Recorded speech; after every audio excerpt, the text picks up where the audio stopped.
Gigi, and I want to welcome you to Gigi's Magic Mailbox. Today I have a special guest. This is my mother-in-law, Drue, but she also kind of looks like Mrs. Claus, doesn't she? Well, she also goes by a lot of other titles. Go ahead and tell them. Okay, I'm Mom, I'm Grandma, I'm Great Mama, and I'm soon going to be Great Mama. And what are they going to call you? What did you say? I said they're going to call me Too Great. Because she is too great. Did you hear that? That means something's just arrived in the Magic Mailbox. Do you want to see what it is? I'll help you, it might stick. A book. All right. This is called The Night Before Christmas. And we're going to let Great Mama read it today because my mother read it to me. I read it to my children. I have read it to many of my grandchildren and my great-grandchildren. And now, this year, I'll be reading it to my first great-great-grandchild.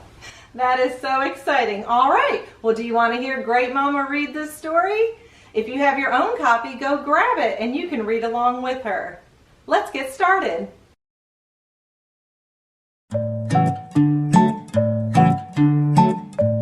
Gigi's Magic Mailbox. The Night Before Christmas. The Night Before Christmas, written by Clement C and illustrated by Douglas Gorsline. 'Twas the night before Christmas, when all through the house not a creature was stirring, not even a mouse. The stockings were hung by the chimney with care, in hopes that St. Nicholas soon would be there. There's our favorite sound again. Let's see what's in the Magic Mailbox. What is this? I don't know. Stockings! Oh, just like in the story. This one reminds me of when I was a little girl. We hung regular stockings, and guess what was in them?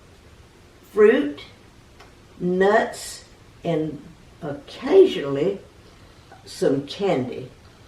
And that was all. Oh man, I know my grandkids, if they only got a stocking this big, they would not be happy. We were really happy to get those things and looked forward to it. That's awesome. I'm glad that they've gotten a little bigger over time though. What are these like? And these hold a lot of things. I'm sure you know what they hold. What do you like to get in your stocking? All right, well, let's get back to the story. The children were nestled all snug in their beds, while visions of sugar plums danced in their heads. And Mama in a kerchief and I in my cap had just settled down for a long winter's nap. When out on the lawn there arose such a clatter, I sprang from my bed to see what was the matter. Away to the window I flew like a flash, tore open the shutter and threw up the sash.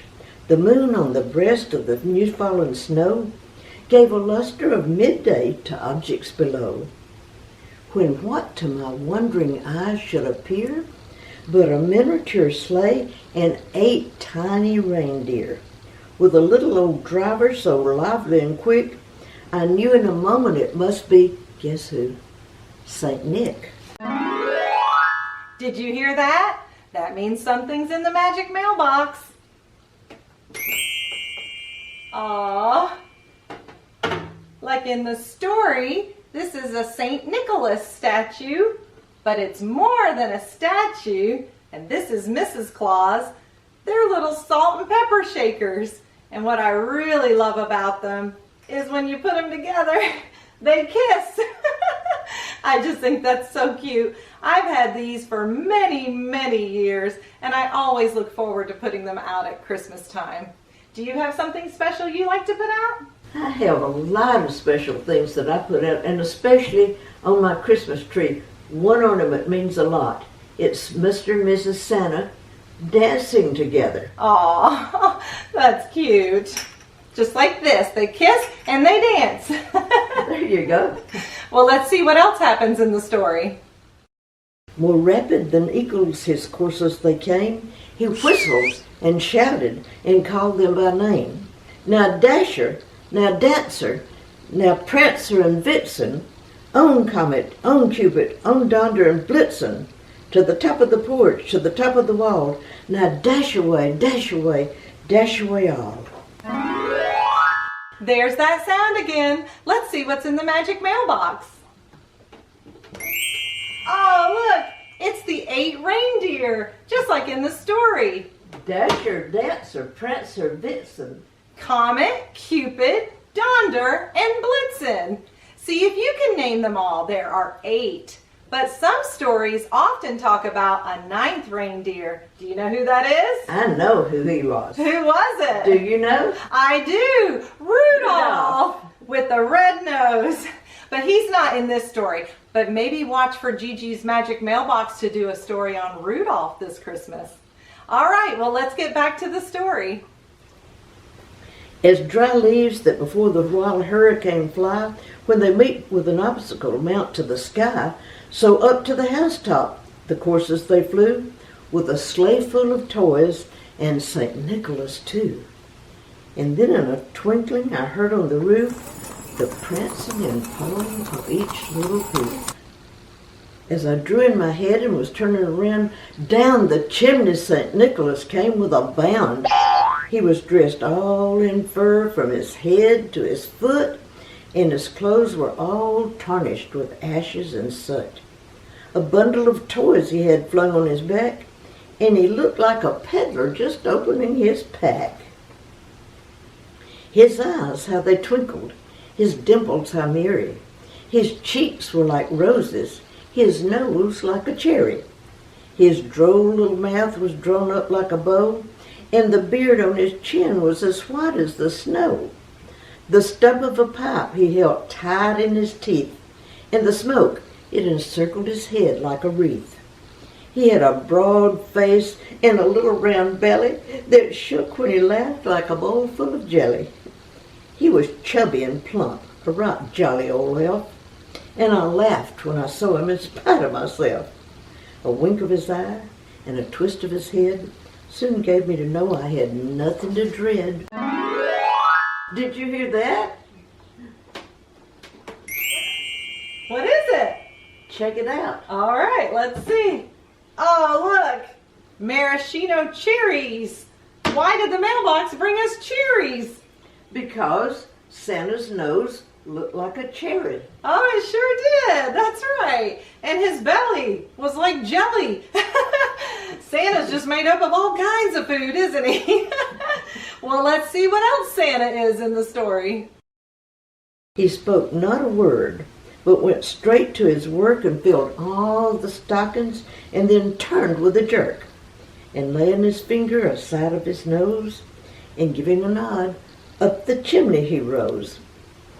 He sprang to his sleigh, to his team gave a whistle, and away they all flew like the down of a thistle. But I heard him exclaim ere he drove out of sight, "Happy Christmas to all, and to all a good night." Ho, ho, ho. The end. Thank you for joining me today on Gigi's Magic Mailbox. She did a great job, didn't she? And I just want the whole world to know, how old are you? I just turned 87 way back in February. Wow, that is amazing, isn't it? 87 and still looking just as beautiful as ever. Well, I hope you enjoyed this special segment of Gigi's Magic Mailbox. That's such a fun story, and everyone has read that for years and years and years. It's a classic for sure. What do you like most about it? I just love the whole story, and I love this particular book because this is the Santa Claus that I remember as a little girl. Yep, that looks like your classic Santa. and he's smoking that pipe, but we all know Santa learned not to smoke anymore, didn't he? He learned not to smoke anymore because it's dangerous now. That's right. Well, we hope you have a great Christmas, and I hope to see you soon. Merry Christmas. Merry Christmas.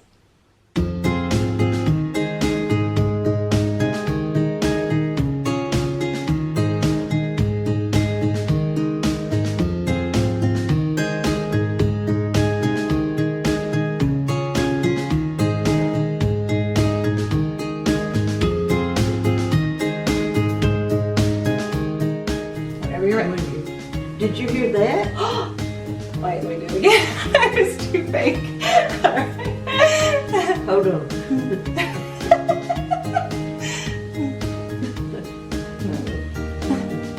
You can look at the camera when you say, did you hear that?